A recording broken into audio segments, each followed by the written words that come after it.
गाय के घी से बने हुए पदार्थ, मालपुआ, खीर वगैरह, देवताओं को आज्ञारी करो, हवन करो।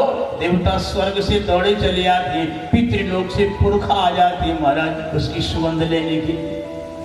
गाय के घी की तरंगें जिस भोजन से निकल रही हैं, ऐसे भोजन की तरंगों को ग्रहण करने के लिए देवता आते।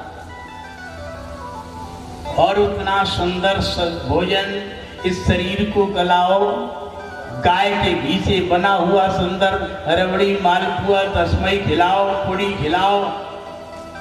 8 घंटे में देवता जिस भोजन को लालायते हैं, वो भोजन 8 घंटे में शरीर के संपर्क में आने पर इष्टा बन जाता है।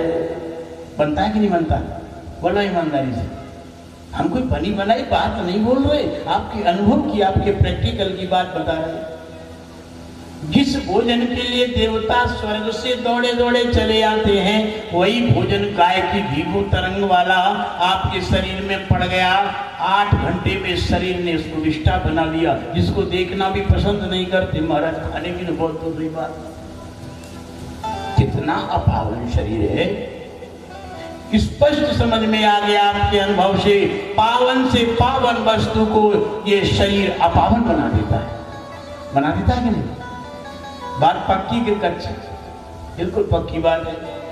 जब खाद्य पदार्थों को पावन से पावन अपावन बना देता है शरीर, ऐसे ही तुम्हारी चैतन्य आत्मा को भी इसने अपावन बना दिया है। जो नित्य शुद्ध बुद्ध थी, आत्मा कैसी थी? बोले ईश्वर अंश जीवय विनाशी और चेतन अमल सहज सुख राशि। ईश्वर का अंश हो, शुद्ध सच्चिदानंद स्वरूप, जो सहज सुख राशि। तुम्हारी चैतन्य आत्मा शरीर के संपर्क में आने पर वो तो विनाशी जैसा भाषित होने लग गई। तुलसीदास जी ने रामायण में चौपाई लिखी, अस प्रभु अछत, अस प्रभु अछत हृदय विकारी और सकल जीव जगदीन दुखारी। आपकी आत्मा का लक्षण क्या है? आपकी आत्मा का लक्षण है शुद्ध सच्चिदानंद स्वरूप, शब्द घन, चित्त घन, आनंद घन है आपकी आत्मा। जब परमात्मा का लक्षण क्या है? राम का जब अवतार हुआ अयोध्या में और वशिष्ठ जी महाराज ने जब नामकरण किया राम का, राम कौन है? राम सच्चिदानंद दिनेशा नहीं तो मोह निशाल लवलेशा। राम का नामकरण करते हैं, क्या करते हैं? कौन है राम? जो आनंदो सिंधु सुख राशि वशी करते त्रैलोक सुखासी।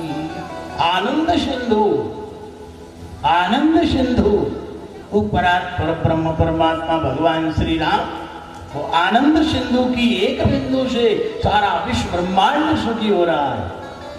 जो परमात्मा का आनंद सिंधु लक्षण है, आनंद के समुद्र हैं और परमात्मा का ही अंश ये आत्मा है, तो ये आनंद सिंधु नहीं होगा?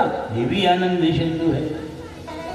आनंद सिंधु, आनंद स्वरूप होते हुए भी आत्मा शरीर में रह रही है, आनंद स्वरूप है, किंतु फिर भी दुनिया के लोग दीन हैं और दुखी हैं, मारे मारे घूम रहे हैं। कहाँ गया वो आत्मा का लक्षण?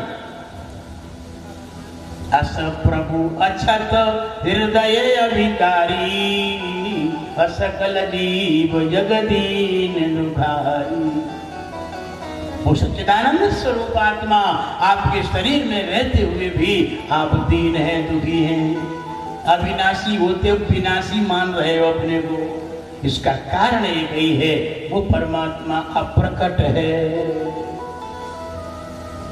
जैसे सर्वव्यापक परमात्मा प्रकट नहीं है, अनुभव में नहीं आ रहा है, प्रकट हो जाए तो अनुभव में आ जाए। अग्नि सर्वत्र प्रकट नहीं है, अप्रकट है। रात्रि के घनघोर अंधकार में आप कहीं जंगल में फंस गए, घनघोर अंधकार, आपका हाथ भी पसारा नहीं दिख रहा, इतना अंधकार। और आपकी जेब में माचिस रखी हो, ध्यान देना, माचिस अग्नि को पैदा करने का साधन है। वो अग्नि अंधकार का विरोधी है। जहां अग्नि होगी वहां अंधकार रह ही नहीं सकता। आपकी जेब में माचिस रखी है और घनघोर रात्रि की अंधकार का कष्ट भोग रहे हो, आपकी पेंट की जेब में टार्च रखी है, प्रकाश का जो स्रोत है, किंतु आप फिर भी अंधकार का दुख भोग रहे हो। ऐसी कंडीशन संसार के व्यक्तियों की है। चैतन्य आत्मा शरीर में रहते हुए भी वो अप्रकट होने की वजह से आप दीन हो, दुखी हो, उसको प्रकट करो। जैसे माचिस जेब में से निकालो, जलाओ, आग प्रकट हो जाएगी, अंधकार दूर हो जाएगा। टार्च निकालो, जलाओ, तुरंत प्रकाश होगा, अंधकार दूर हो जाएगा। ऐसे अप्रकट चैतन्य आत्मा को प्रकट करो। प्रकट कैसे होगी वो? प्रकट के लिए गोस्वामी जी बताते हैं, सबसे श्रेष्ठ मार्ग बताते हैं प्रकट के लिए। बोले नाम निरूपण नाम जतन ते वो सोई प्रकट जिमि मोल रतन ते। किसी चरवाहे को हीरा मिल जाए, कांच का टुकड़ा मानता है, हीरे की कीमत उसके पास है नहीं, वो तो कांच का टुकड़ा लेकर के खेलता। अगर वही हीरा किसी चौहरी के पास पहुंच जाए तो तुरंत करोड़ों में कीमत आंक देता है, एक झटके में उसकी कीमत का पता लग जाता है। ऐसी नाम का निरूपण, नाम की महिमा श्रवण और नाम का साधन, ये तीनों ही आपके अंदर जो चैतन्य आत्मा है उसको प्रकट कर देते। नाम के द्वारा चैतन्य आत्मा का प्रकट हो जाता है। क्योंकि नाम क्या है? ये शब्द है, और शब्द क्या है? आकाश की सूक्ष्म तन्मात्रा है। शब्द गुणकम आकाशम, आकाश की सूक्ष्म तन्मात्रा शब्द है। तो आकाश जो है, कि आकाश तत्व के अंदर ही, शून्य के अंदर ही वो परम सत्ता बैठी हुई है। नाम वहां तक गति करता है जहां तक चैतन्य का अधिष्ठान है। इसलिए नाम के द्वारा अप्रकट परमात्मा प्रकट हो जाता है। आत्मदेव ब्राह्मण को ज्ञान दिया और आगे कहने लग गए, पिताजी इस शरीर के साथ अपना मैंपन खत्म करो और मेरापन भी खत्म कर दो। ये पत्नी की गुलामी करते जिंदगी हो गई, पत्नी ने बंटा ढार कर दिया तुम्हारा, 2 कौड़ी की इज्जत नहीं छोड़ी तुम्हारी, और फिर भी तुम पत्नी पत्नी चिल्ला रहे हो। हाथ जोड़ो, दंडवत करके भाग जाओ। हाँ, आत्मदेव ब्राह्मण के लिए को बड़ा गजब का जो है सूत्र दिया। बोले अपने पराये का भान त्याग दो, ममता का त्याग कर दो, और उसके बाद दूसरों के दोषों का चिंतन। ध्यान देना, एक सबसे महत्वपूर्ण बात बताई जो सभी साधनों का सार है। दूसरे के दोषों का चिंतन और दूसरे के गुणों का चिंतन, इन दोनों चिंतनों को छोड़ के एक परमात्मा के चिंतन में लग जाओ, तुम्हारा उद्धार हो जाएगा। उद्धार हो जाएगा। लोगों का उद्धार क्यों नहीं होता है? इसीलिए नहीं होता है। खूब पूजा करेंगे, 4-4 घंटे खूब बैठेंगे, नाम जप करेंगे, रामायण गीता भागवत का पाठ करेंगे, और वहीं की वहीं कोल्लू के बैल के समान कछु भी तो नहीं उन्नति हुई, कोई क्रांति नहीं हुई जीवन में, कोई बदलाव नहीं आया, कोई संवेदना प्रकट नहीं हुई। इसकी वजह ये है, इसकी वजह ये है कि हमने सही ढंग से गहराई में प्रवेश किया नहीं। गहराई में प्रवेश तब होगा जब दूसरों के दोषों का चिंतन बंद हो जाएगा। अगर दूसरों के पापों का आपके द्वारा चिंतन हो रहा है, स्टाम्प पे लिख लो, 1 जन्म नहीं करोड़ों जन्म तुम साधना करते रहना, कुछ भी हासिल होने वाला नहीं है। दूसरों के पापों का जब चिंतन होता है तो तुम्हारा चित्त भी पापमय हो जाता है, उसके पाप तुम्हारे अंदर उतरते हैं। भले ही तुमने गौ हत्या नहीं की है, ध्यान देना, फिर भी गौ हत्या का पाप तुमको चिंतन के कारण लग जाएगा। तुमने वैश्यागमन नहीं किया, किसी के वैश्यागमन के पाप का तुम चिंतन कर रहे हो, तुम्हारा पावन चित्त उस पाप से संश्लिष्ट हो जाएगा। एक बात बताएं, एक राजा बहुत बड़ा पितृपक्ष में ब्राह्मणों को भोजन कराता था। सैकड़ों ब्राह्मण भोजन करते थे, अच्छा भोजन, पितरों के कल्याण के लिए भोजन कराता था। एक बार उसके पिता की तिथि आई, उसने 500 ब्राह्मण का निमंत्रण किया। भंडार भंडारियों से बनवाया गया। भंडारी भंडार बना रहे थे। भंडार बनाने में कोई गड़बड़ी हो गई। आकाश मार्ग से एक बाज सांप को लेकर के उड़ रहा और सांप अपनी आत्मरक्षा के लिए बाज पर बड़ी तेजी से फन मार रहा था। फन में से जहर टपक रहा था। आकाश मार्ग से उड़ता जा रहा था बाज, पंजों में सांप फंसा हुआ था, किंग कोबरा, ध्यान देना। और उसके मुंह में से जीभ से जो बार बार पंजों में मारे फन, तो उसमें से तीव्र धारा जहर की निकलती थी। भंडार जहां भंडारी बना रहे थे, खीर का गंजा चढ़ा हुआ था। ऊपर से महाराज नाग ने भयंकर बाज को काटने के लिए जहर छोड़ा। वो जहर खीर के गंजे में चला गया। ध्यान देना। ब्राह्मणों ने भोजन किया। 500 ब्राह्मण मौत के घाट उतर गए, सब मारे गए। यमराज के पास ये केस गया, राजा के द्वारा भंडारा करवाया गया, इसलिए राजा ब्रह्म हत्यारा, इसको दंड दिया जाए। ऋषि लोग आए, नहीं राजा ब्रह्म हत्यारा नहीं। राजा तो प्रतिवर्ष ब्राह्मणों को अपने पुरखों की तृप्ति के लिए भोजन कराता था, उसको तो अता ही पता नहीं है। तो कौन पापी, कौन को दंड मिले? ये ब्रह्म हत्या का, ये 500 ब्रह्म हत्या किसके माथे मरी जाए? दूसरे क्षण ऋषियों ने कहा कुछ नहीं, भंडारियों ने भोजन बनाया इसलिए इनको ब्रह्म हत्या लगना चाहिए। बोले नहीं, ये भी निरपराधी, इनको तो आता ही पता नहीं जहर कहां से आया। बोले फिर सांप को दंड मिलना चाहिए। सांप ने जहर छोड़ा। बोले सांप भी निरपराधी, सांप ने आत्मरक्षा के लिए, बाज खाने के लिए सांप को ले गया उड़ा करके, मरता क्या न करता, आत्मरक्षा के लिए उसने उस बाज को काटने के लिए जहर छोड़ा है, इसलिए वो भी अपराधी नहीं। तो फिर बाज को ब्रह्म हत्या लगनी चाहिए। बोले बाज को भी नहीं, बाज भूखा है, वो त्रियक भोग योनि है, वो अपने भूख को शांत करने के लिए सांप को खाने के लिए पकड़ा है। वो भोग योनि होने की वजह से उसको भी पाप नहीं लगेगा। अब ये 500 ब्रह्म हत्याएं कहाँ जाए महाराज? यमराज भौचक के रहे। यमराज समझ नहीं पा रहे निर्णय क्या करें। तब ऋषि लोग बोले थोड़ी दिन की प्रतीक्षा करो, थोड़े काल की प्रतीक्षा करो। न बाज दोषी है, न सांप दोषी है, और न ब्राह्मण दोष, न भंडारी दोषी है, न राजा दोषी है। ब्रह्म हत्याएं कहाँ जाए? आश्चर्य पड़ गए। 2-4 महीने बीत गए, वो पाप अलग रख दिया गया। अभी मौका नहीं आया है किसको भुगवाया जाए। जब समय आएगा तब इस पाप को भुगवाया जाएगा। 5 महीने के बाद उसी गांव में कुछ साधु महात्मा लोग आए, साधुओं की मंडली गांव के अंदर से गुजर रहे थे। सबसे पहला घर मिला, एक महिला घर के दरवाजे पे खड़ी थी। साधुओं ने प्रश्न किया, देवी इस गांव में सुना है राजा बड़ा धार्मिक है, ब्राह्मण भोजन साधु भोजन कराता है, हम दूर से आए हैं, बताओ तो राजा के कहाँ घर है, किधर जाएं?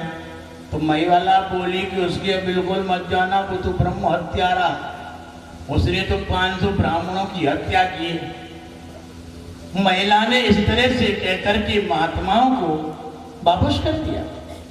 यमराज के पास ये संवाद पहुंचा तो तुरंत यमराज ने कहा, भाई ये 500 ब्राह्मणों की हत्या का पाप इस महिला के खाते में जमा कर दिया जाए, क्योंकि इसने झूठी राजा को दोषारोपण किया, झूठा दोषारोपण किया, पाप का चिंतन किया।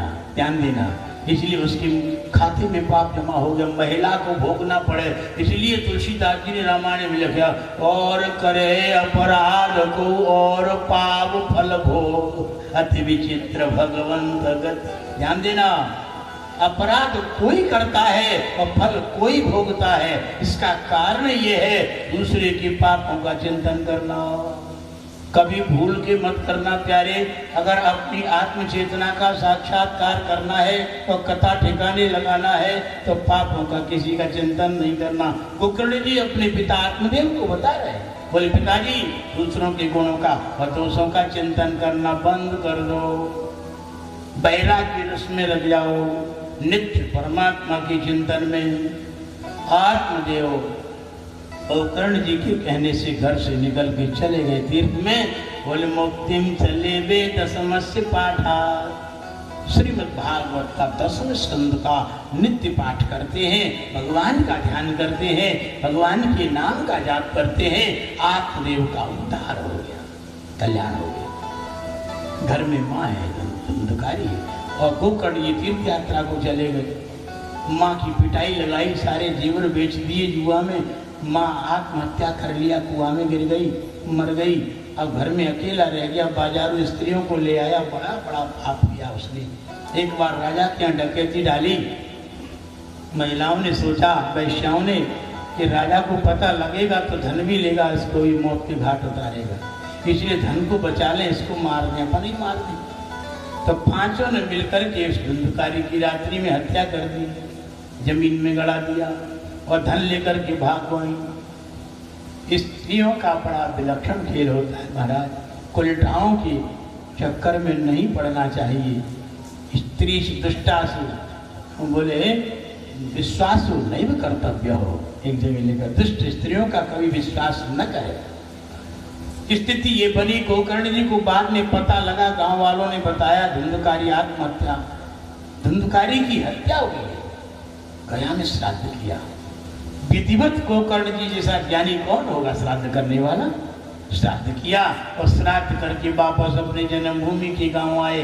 रात्रि में बैठे, गांव में घर था, घर में प्रेत वासा हो गया है, धुंधकारी वही रहता है। बैठे रात में नींद नहीं आ रही है, कभी हाथी बन जाए, चिंगाड़ने लग जाए, कभी मेढ़ा बन जाए, कभी अग्नि बन जाए, कभी इंद्र बन जाए, कभी पिशाच बन जाए, ऐसी कंडीशन बन गई। धुंधकारी देख करके महाराज गोकर्ण समझ गए कोई प्रेतात्मा है और बोल नहीं पा रहा था, रो रहा था। कमंडल से तीर्थों का जल निकाल के जैसे मारा, उसकी बाणी खुल गई। प्रेत बोल नहीं पाते महाराज, पाप के कारण। तब बोलने लग गया, अहम भ्राता तुदयोस्मि धुंधकारी थी नाम सुखिये नैव दोषेन ब्रह्मत्वम नाशितम मया। महाराज मैं आपका भैया हूँ, मुझे धुंधकारी कहते, मैंने घोर पाप किए, मैंने ब्राह्मण पने को नष्ट कर दिया, अब मैं आपकी शरण में हूँ, मुझे जल्दी से मेरा उद्धार करो। बाता हारेण जीवामी, केवल वायु खा खा करके जिंदा रह रहा हूँ, न मुझे कहीं रहने का ठिकाना, न खाने का ठिकाना। गर्मी सहन करनी पड़ रही है, वर्षा सहन करनी पड़ रही है, सर्दी सहन करनी पड़ रही है। भैया मेरे ऊपर कृपा करो। रो रो करके अपने कष्टों का वर्णन किया है। कष्टों की हद होती महाराज। तब तो प्रातःकाल विद्वानों को बुलाया और पूछा, मेरा भैया प्रेतवनी में चला गया, कोई रास्ता बताओ। मैंने गया में पिंड दिया तो बोला कि सत्य श्राद्ध गए नहीं, गया के अंदर सैकड़ों बार मेरा पिंड कर देना तो भी उद्धार होने वाला नहीं, कोई दूसरा उपाय सोचो। तो सूर्य नारायण की रथ का स्तंभन किया गोकर्ण जी ने और सूर्य नारायण से प्रश्न किया कि आप जगत साक्षी हैं परमात्मा, आप मेरे भैया के उद्धार का उपाय दो। सूर्य नारायण कहे, श्रीमद्भागवतान मुक्ति सप्ताहम वाचनम गुरु। बोले गोकर्ण तुम्हारे भाई की मुक्ति श्रीमद्भागवत से होगी, साप्ताहिक विधि से इसको भागवत सुनाई जाए, मोक्ष हो जाए। गोकर्ण जी ने आषाढ़ के महीने में 9वीं से भागवत आरंभ की। धुंधकारी को सुनाने के उद्देश्य को सारे गांव वाले भी आए और जैसे ही 7 दिन हुए, 7 गांठें बांस की फटी। 7 गांठों का फटना का मतलब है कि हमारे शरीर के अंदर रीढ़ की हड्डी और ऊर्जा के 7 केंद्र हैं। 7 केंद्रों में से हमारी प्राण चेतना को ऊर्ध्वगामी बनाते हुए सहस्रार की ओर गति करते और सहस्रार में जाकर के साक्षात्कार हो जाता है। 7वें दिन दिव्य विमान आ गया, धुंधकारी को विमान में बिठाने लग गए, भगवान की पार्षद जैसा रूप हो गया। गोकर्ण जी ने प्रश्न लगाया भगवान के पार्षदों पर, बोले महाराज इसको ले जा रहे हो? हमारे तो बहुत से श्रोता बैठे, मैंने कथा सुनी। बोले महाराज सुनी जरूर है, लेकिन जैसी इसने सुनी वैसी नहीं सुनी, इसलिए इनका कल्याण नहीं हो रहा। बोले कैसे इसने सुनी? कहीं ये गलती अपन लोगों से भी ना हो जाए। तो बताया देवदूतों ने, बोले धुंधकारी ने जो कथा सुनी, सप्तरात्र मोपोष्यैव प्रेतेन श्रवणम कृतम श्रवणादि कृतम तेनो स्थिर चित्ते कृतम भृशम। श्रवण योग है, इसके 3 आयाम, और तीनों जब तक पूरे नहीं होंगे तब तक श्रवण योग सक्सेस नहीं, ध्यान देना, सफल नहीं है। सबसे पहला आयाम है श्रवण योग का सुनना, अच्छी तरह से ध्यान दे करके कथा सुनना। दूसरा श्रवण योग का दूसरी कक्षा है मनन करना। आप सुनो कथा, पंडाल में कथा, और घर जाकर के रात्रि में मनन करो उसका। और तीसरा श्रवण योग का है आयाम निधिध्यासन। निधिध्यासन सर्वोपरि।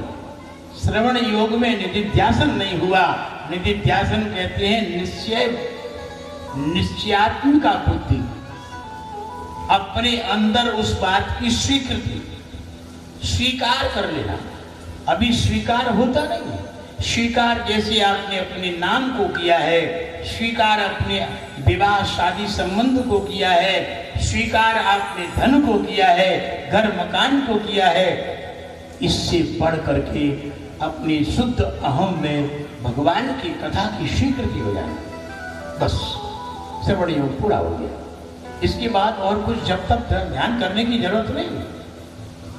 धुंधकारी के विषय में कहा है, बोले सप्तरात्र मुपोषैव प्रेतेन श्रवणम कृतम मननादि कृतम तेनो स्थिर चित्ते कृतम भृशम।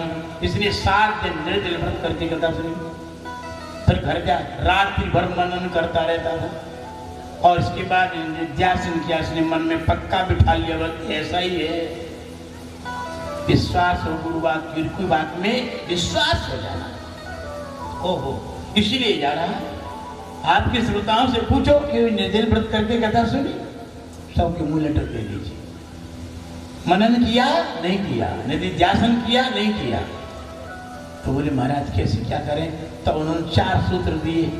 विश्वासो गुरु वाक्येषु स्वस्मिन् दीनत्व भावना मनोदोष जयश्चैव कथायाम निश्चला मति। ये 4 बातें हैं, श्रोताओं के अंदर अगर आ जाएं, कथा 100% फल देती है। पहली बात, गुरु की वाणी पर 100% विश्वास होना। कबनो सिद्ध की बिन विश्वासा, बिना विश्वास के कोई सिद्धि होती नहीं है। जिस दिन 100% गुरु की वाणी पर विश्वास हो जाएगा, उसी दिन कथा सफल हो जाएगी। विश्वास होना पहला, श्रोता की योग्यता, और दूसरी श्रोता की योग्यता स्वस्मिन् दीनत्व भावना, अपने अंदर दैन्य भाव प्रकट हो जाना। अहंकार, अभिमान, घमंड यदि आपके अंदर है तो कथा अंदर नहीं घुसेगी। घमंडी व्यक्ति होता है, अहंकारी, उसको शास्त्रकारों ने कहा है ढोंगा। ढोंगा जानते? टीला। बारिश खूब होती है किंतु टीले पे एक बूंद पानी ठहरता है। पानी कहाँ ठहरता है? पानी ठहरता है जहाँ नमी जमीन है, झुकी हुई जमीन है। झुकी हुई जमीन अर्थात जहाँ गड्ढा सा है वहाँ पानी ठहर जाएगा, वर्षा होगी। ऐसी कथा रूपी वर्षा अहंकारी व्यक्ति के हृदय में, हृदय ढोंगा है। अरे जिसके अंदर नम्रता होगी, जिसके अंदर सहजता होगी, जिसके अंदर सरलता होगी, उसके अंदर कथा ठहरेगी, कथा प्रवेश करेगी। अपने अंदर दैन्य भाव, ये दूसरी योग्यता है। और तीसरी योग्यता है मनोदोष जयश्चैव, मन की चंचलता को दूर करने के लिए खाने पर नियंत्रण करो, क्यों? खाने से मन बनता है। अगर ज्यादा भोजन करके आओगे तो कथा में महाराज न चाहते हुए भी नींद से गिर जाओगे।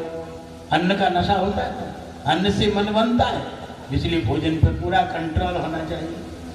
केवल मात्र पानी पी के, नींबू पानी पी के कथा सुनो, नहीं तो दूध पी के कथा सुनो, फलों का जूस पी के कथा सुनो, केवल फल खा के कथा सुनो, कछु नहीं तो एक बार फलाहार करके कथा सुनो।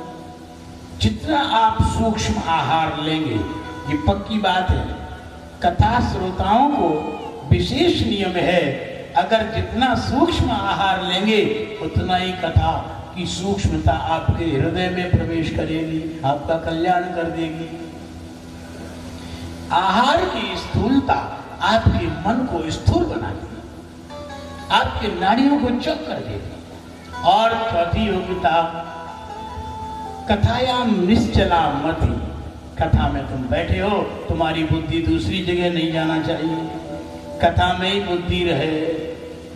लक्ष्मण जी से राम जी ने यही तो कहा था दंडकारण्य में, जब गीता सुनाई थी लक्ष्मण को राम जी ने, बोले थोड़े में सब कहूं बुझाई और सुनो तात मन मति चित लाई। मन बुद्धि चित्त एकाग्र करके और फिर सुनो, निश्चय सफलता मिलेगी। तो ये 4 लक्षण श्रोताओं के बताए, तब तो गोकर्ण जी ने धंधुकारी को विदाई दी और फिर दोबारा कथा कही श्रोताओं के सामने, सबका कल्याण हो गया। दूसरी बार सब श्रोता सजग हो गए, सावधान हो गए, नियम पूर्वक कथा सुनी। जमीन पे सोना, ब्रह्मचर्य व्रत का पालन करना, अहिंसा, किसी को सताना नहीं, स्त्रियों की निंदा, राजाओं की निंदा, ब्राह्मणों की निंदा, वेद शास्त्रों की निंदा नहीं करना, चुगली नहीं करना, दया प्राणियों पे करना, और साथ साथ जो है क्षमा, दया, क्षमा, शांति, इंद्रियों पे कंट्रोल, इंद्रियों का उपवास। आप शरीर का उपवास करते हो, इंद्रियों का उपवास नहीं करते। इंद्रियों का उपवास करो, आपको कथा लाभ करेगी, अंदर प्रवेश करेगी, क्रांति ला देगी। कथा के द्वारा नियमों का पालन करते हुए कथा सुनना चाहिए, और इस कथा के द्वारा आपका अनंत काल का जो बंधन है वो छूट जाएगा। जो जड़ चेतन की गांठ पड़ी हुई है, आत्मा अलग है, शरीर अलग है, इसका बोध हो जाएगा, इसका ज्ञान हो जाएगा। यही बंधन मुक्ति का स्वरूप है। नियम पूर्वक कल से आप लोगों को मूल भागवत की कथा सुनाई जाएगी, और समय से आप लोग आवे, और आप आने के साथ साथ दूसरों को भी लावे। ध्यान देना, कदाचित आपसे कोई गफलत हो गई सुनने में, आप पूरी नहीं सुन पाए, और 2-5 लोगों को आप लाए, उन्होंने सुन लिया, उनका कल्याण हो गया, तो समझो आपका भी कल्याण हो गया। कथा सुनने के लिए आप 2-4 लोगों को और लाएं। क्यों लाएं? इसलिए लाएं कि उनका भी कल्याण हो गया। एक व्यक्ति थे, कहीं से जा रहे थे कथा सुनने के लिए, दरवाजे पे सरपंच बैठे थे, बोले चलो बहुत अच्छी कथा हो रही। अब सरपंच बोले कि क्यों रे, हम कथा सुनने जाएंगे? अरे कथा पापी हो तो कथा सुनने जाए, हम का पापी मापी हैं। अब बेचारे सज्जन भी तो उत्तर नहीं दे पाए। अरे भाई, जो मैल हो जिसके अंदर वही तो साबुन लगाए, मैल ही नहीं तो काय को साबुन लगाए? हम पापी नहीं तो क्यों कथा सुने? तो सज्जन बेचारे आए, और जहाँ कथा हो रही थी, वो कथा मंच के सामने व्यास जी से बोले, वो महात्मा जी कथा कह रहे थे, बोले महाराज आप ये बताओ कि पापी कथा सुनते हैं, पुण्यात्मा नहीं सुनते? तो बोले नहीं नहीं बेटा, ऐसी बात नहीं है। कथा 3 लोग सुनते हैं, चौथा नहीं सुनता। दुनिया में 4 लोग हैं, 4 तरह के लोग। पहले लोग तो वे हैं जो सिद्ध हो चुके हैं, जो जड़ चेतन की गांठ खुल गई है, शास्त्र की मर्यादा और परंपरा से ऊपर उठ चुके हैं, वो सिद्ध। गोस्वामी तुलसीदास जी ने लिखा, जीवन मुक्त ब्रह्म पर चरित सुनई तज ध्यान। जो जीवन मुक्त हो चुके हैं, जिनकी जड़ चेतन की गांठ खुल गई है, ऐसे महापुरुष सिद्ध कोटि में पहुंच गए। वे भी भगवान की कथा सुनते हैं, थोड़े थोड़े स्वर्ग आदि लोगों से आ जाते कथा सुनने के लिए। नारद, व्यास, सुत, सनकादि आदि ये सब जो है, हनुमान जी महाराज, उद्धव, ये सब कथा सुनने के लिए सब सिद्ध है, ये सब आते हैं कथा सुनने के लिए। दूसरे नंबर के कौन है? बोले दूसरे नंबर के संसार को उद्धार चाहने वाले साधक, संसार को दुख रूप मानते, संसार अत्यंत दुखदायी है ऐसा मान करके भगवान की प्राप्ति, आत्मा के कल्याण में लग जाते। ऐसे साधक कथा सुनते। वो क्यों सुनते? वो इसलिए सुनते हैं गुरु का संसार का जन्म मरण खत्म हो जाए, उनको मोक्ष मिल जाए, मुक्ति मिल जाए, संसार से ऊब गए हैं वो। ऐसे साधक लोग भी कथा सुनते हैं, औषधि के समान कथा सुनते हैं। संसार रोग है और कथा औषधि। संसार रोग रूपी को मिटाने के लिए, संसार रूपी रोग को मिटाने के लिए कथा रूपी औषधि का सेवन करते हैं। फिर साधक है, उनका मोक्ष हो जाता है। ये दूसरी क्वालिटी है मनुष्यों में। और तीसरे नंबर के मनुष्य वे हैं जो भोगी हैं, इंद्रियों की वासना में लगे हैं पूरी करने में। इंद्रियों के भोगों में रात दिन रचे पचे चले जा रहे हैं। अपना ही अपना जिनको दिख रहा है, आत्मा का उद्धार करने का कोई मतलब नहीं। वो उनको रस आता है संसार की बातों में। वे भी कथा सुनते हैं। क्यों? काव्य के 9 रस होते हैं। वीर रस, हास्य रस, श्रृंगार रस, करुण रस आदि आदि रस हैं। तो इन रसों से भोगी व्यक्तियों को रस मिलता है, आनंद आता है। किस्सा कहानी सुनने से, पढ़ने से ये भोगी व्यक्तियों को आनंद आता है कि नहीं? तब तो किस्सा कहानी पढ़ते सुनते हैं। तो जैसे किस्सा कहानियों में काव्य के 9 रस हैं, ऐसे ही भगवान की लीलाओं में भी 9 रस पाए जाते हैं। तो इन रसों की रसानुभूति के लिए संसारी भोगी व्यक्ति भी कथा सुनते हैं। अब चौथे नंबर के वे नहीं कथा सुनते। चौथे नंबर के कौन है? चौथे नंबर के वे हैं, इनका नाम है पशुघ्न, जो पशुओं के गले पे रात दिन चाकू छुरी चलावे। कसाई, जो कसाई जैसी वृत्ति वाले हैं, जो ज्ञान के हत्यारे हैं, ऐसे लोग कथा नहीं सुनते। इसलिए सुखदेव जी महाराज ने राजा परीक्षित से बताया, बोले निवृत्त तरशै रूपगीयमाना मभौ सदा श्रोत्र मनोभिरामा का उत्तम श्लोक गुणानुवादा पुमान विरज्येत बिना पशुघ्ना। निवृत्त तरशै रूपगीयमाना, जो जीवनोक्त महापुरुष हैं, वे भी भगवान की कथा सुनते हैं। आत्मा रामाश्च मुनयः निर्ग्रंथा अभ्युरुक्रमे कुर्वन्ति हेतुकीं भक्तिं इत्थं भूत गुणो हरि। जो आत्मा राम है, पूर्ण काम है, जिनकी जड़ चेतन की गांठ खुल गई है, वे भी कथा सुनते हैं। साधक कथा सुनते हैं, विषयी कथा सुनते हैं, किंतु पुमान विरचित बिना पशुघ्नात्, जो पशुघ्न है वही कथा नहीं सुनता। घोर पापी है वो कथा नहीं सुनेगा। बड़े पापवंत करो सहज स्वभाव भजन मोर ते भावन था। भगवान का भजन उसको अच्छा लगता नहीं है, भगवान की कथा उसको अच्छी लगती नहीं है, जो रात दिन पाप में लगा रहता है। तो अब समझ में आ गई कौन कथा नहीं सुनता है? जो रात दिन पाप परायण होता है, रात दिन पापों में लगा है, वो कथा में नहीं जाता है, कथा उसको अच्छी लगती नहीं। किंतु भैया हम आप लोगों से विशेष निर्देश देते हैं कि ऐसे व्यक्ति को भी पकड़ के खींच के लाओ यहाँ। भगवान उसको दुश्मन जैसा लगते हैं, भगवान उसको बहुत खराब लगते हैं, भगवान की कथा बहुत खराब लगती है। अगर वो भी व्यक्ति भगवान की कथा में आ जाएगा, क्या होगा?